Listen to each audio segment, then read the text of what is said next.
박규락 교수입니다. 오늘은 트럼프의 몰락이라는 주제를 한번 말씀드려 보겠습니다. 먼저 현재 상황을 한번 평가해 보겠습니다.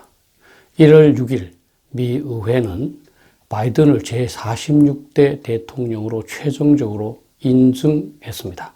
통상적으로는 11월 3일에 사실상 확정되는데요. 금년은 트럼프 대통령의 불복으로 인해서 2개월 정도가 지체된 겁니다.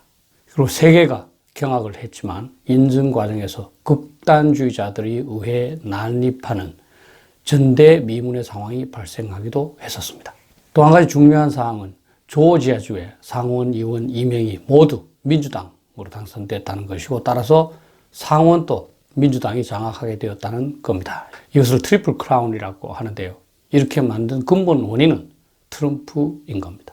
트럼프가 부정선거 주장을 함으로써 지난 11월 3일에는 2% 이겼던 후보들이 이번에 1% 정도씩 지면서 다 패배했습니다. 트럼프 대통령이 이미 굴욕적인 조사를 받고 있습니다.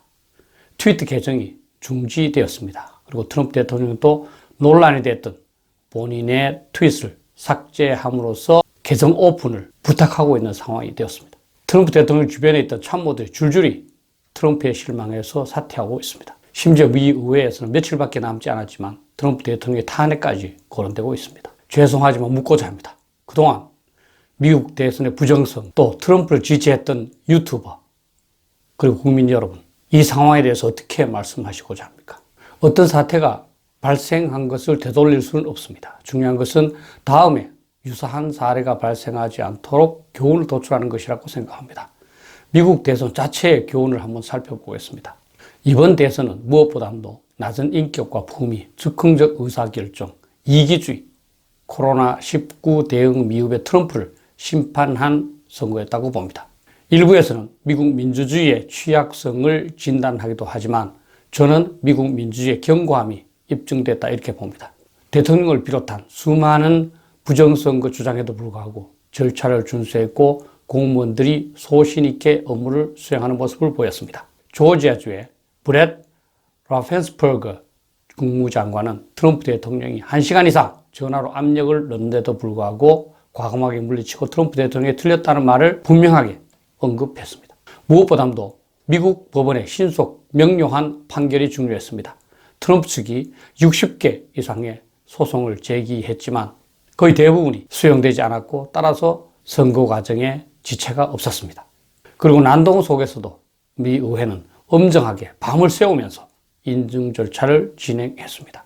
특히 펜스 부통령은 대통령한테 자신이 특정 주의 선거 결과를 수용, 각하할 권한이 없다는 점을 분명히 명시하면서 중립적인 사회를 잘 받고 이로써 상당한 존경을 획득했습니다.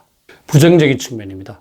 일부 극단주의자들의 미 의회 난입, 기물 파손, 사상자 발생, 인증 절차 지연, 가장 높은 민주주의를 구가하는 미국에서 상상할 수 없는 일이 발생하였습니다. 또한 트럼프 대통령의 근거 없는 선거 부정 주장, 선거 불복, 후원금 장사, 난동 부추김, 이것 또한 제3세계 대통령에게나 볼 수 있는 그러한 잘못된 모습이었습니다. 일부 극단주의자들의 모습을 통해서 드러났습니다만 혹세무민의 근거 없는 부정선거 주장에 쉽게 선동당하는 선량한 시민들도 많았습니다. 오인식, 확증 편향, 집단 사고가 그대로 노출되었습니다.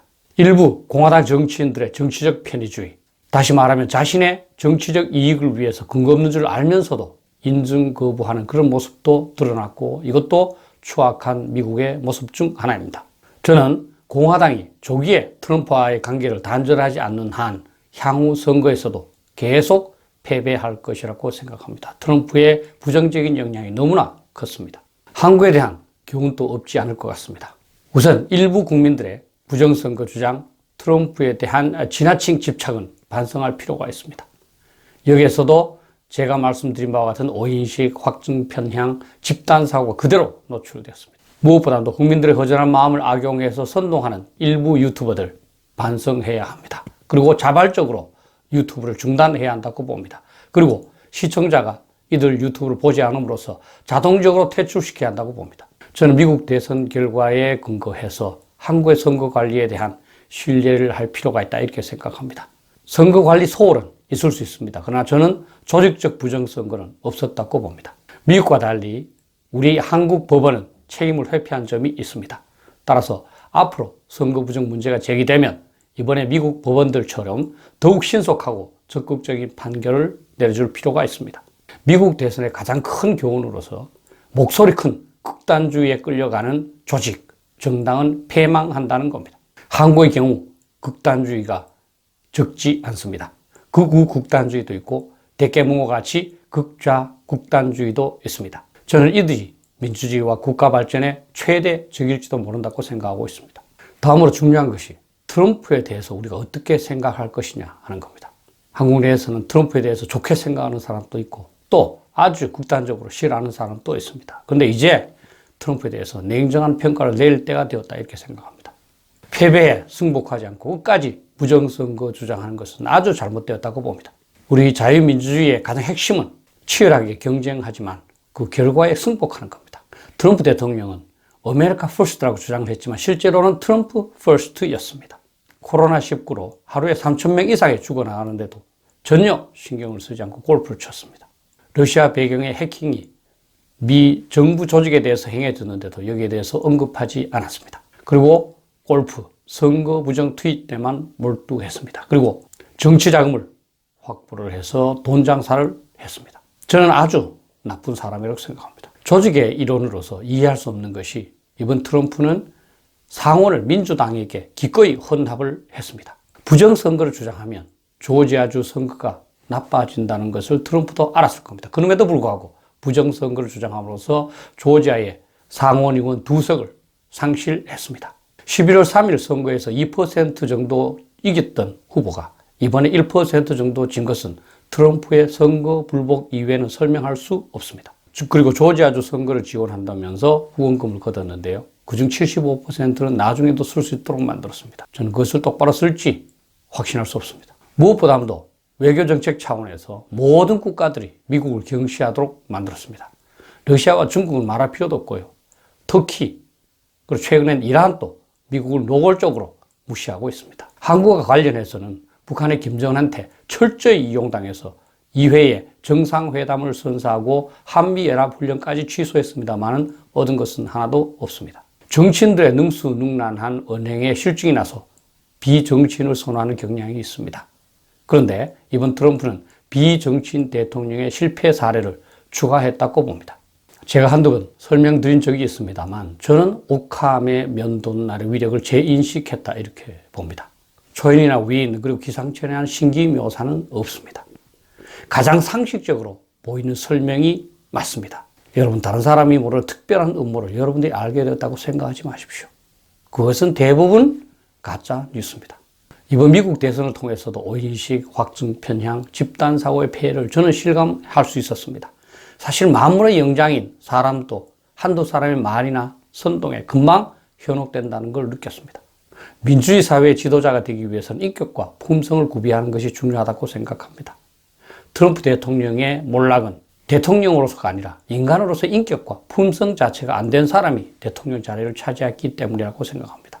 아마 트럼프 대통령은 임기가 종료되고 나면 파산할 뿐만 아니라 사법 처리도 받을 가능성이 높습니다.